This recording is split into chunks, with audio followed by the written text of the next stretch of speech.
Last year we got some eggs which, instead of putting in the incubator, we decided to give to one of our hens to hatch them. She'd gone broody, and we thought, well, as an experiment, let's see if we can get one of our hens to hatch and raise some chicks.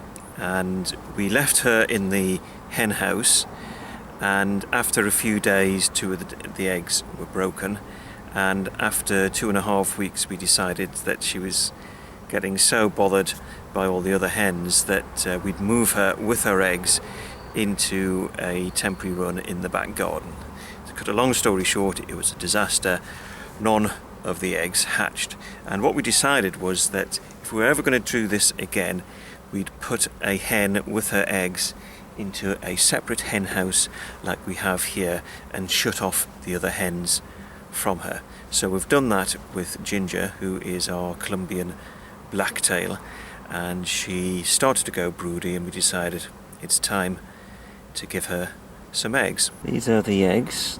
They are well summer eggs, so most of them are a dark brown colour, which is what we got them for. That's Ginger there, and she has been brooding the eggs for a week now, and this is actually the first time she's decided to come out of the hen house,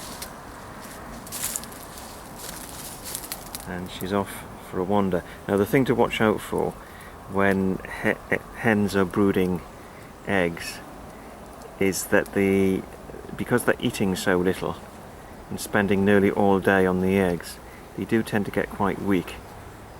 So it's always useful to try and get them to eat whilst they're brooding, and to give them some water. Put the water right in front of them as well. Well, there she is, and I'm just going to see if I can get her to... she doesn't like me doing this, but see if she'll let me have a look at the chicks. Oh, there are a couple. Now, there are 3 survived, and we had, again, a bit of a learning experience, because as you can see, there's a bit of a drop from the nest box to the floor, and when the first couple of eggs hatched, the 2 chicks must have fallen out onto the floor where she is now, and so she went after them to keep them warm, which meant that the 4 remaining eggs got rather cold, and I had to break them open to hatch them.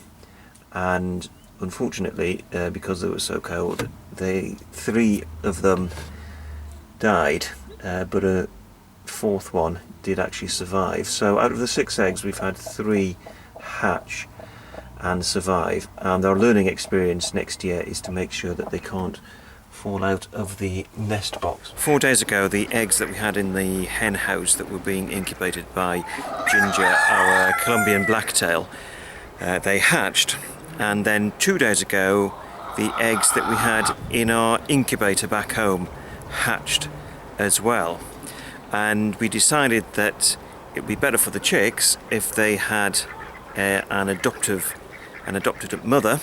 So last night I very carefully added the newly hatched chicks into the hen house with Ginger and her existing 3 chicks.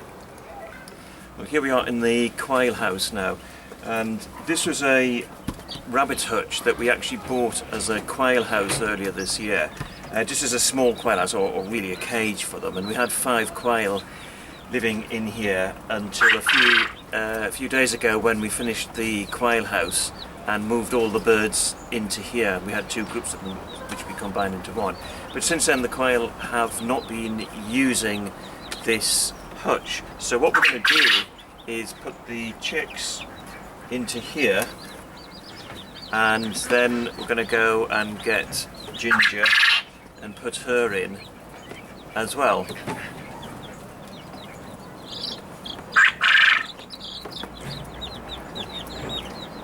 First chick, in you go. Go, straight through the door.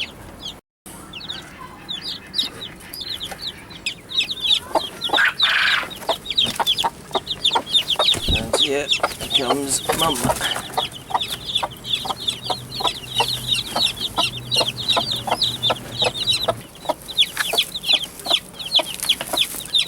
she actually realises that she's got 8 more babies than she had last week. Not entirely sure what the quail are going to make of Ginger and her babies.